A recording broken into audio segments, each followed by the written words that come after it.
Indus valley सभ्यता, जो 3300 BCE से 1900 बीसीई के बीच अपने चरम पर थी, उस समय दुनिया की सबसे बड़ी शहरी सभ्यता थी, लेकिन 2200 बीसीई के बाद बड़ा बदलाव शुरू हुआ। पेलियो क्लाइमेट डेटा, हिमालयी झीलों के तल, अरब सागर के अवसाद और राजस्थान की मिट्टी के कोर दिखाते हैं कि 2200 से 1900 बीसीई के बीच दक्षिण एशिया में मानसून 20 से 40% तक कमजोर हो गया।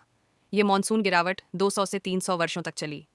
इसी समय सरस्वती घग्गर हकरा नदी प्रणाली, जो हड़प्पा सभ्यता के 60% शहरों को पानी देती थी, धीरे धीरे सूखने लगी।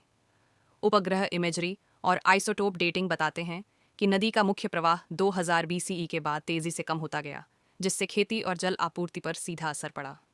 पुरातात्विक साक्ष्यों से पता चलता है कि 1900 बीसीई के बाद शहरों की जनसंख्या 50 से 70% तक कम हो गई।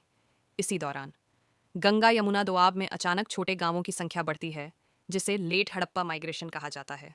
यहाँ मिलने वाले लाल मिट्टी के बर्तन, काले डिजाइनों वाले पॉटरीज और कुछ कृषि पैटर्न स्पष्ट रूप से हड़प्पा संस्कृति से जुड़े मिले हैं।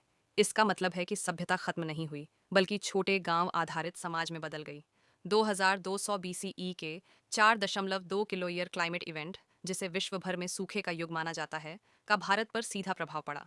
मिस्र के पुराना साम्राज्य, ओल्ड किंगडम का संकट, मेसोपोटामिया की अक्कड़ सभ्यता का पतन और हड़प्पा का डिक्लाइन, तीनों लगभग एक ही समय में हुए।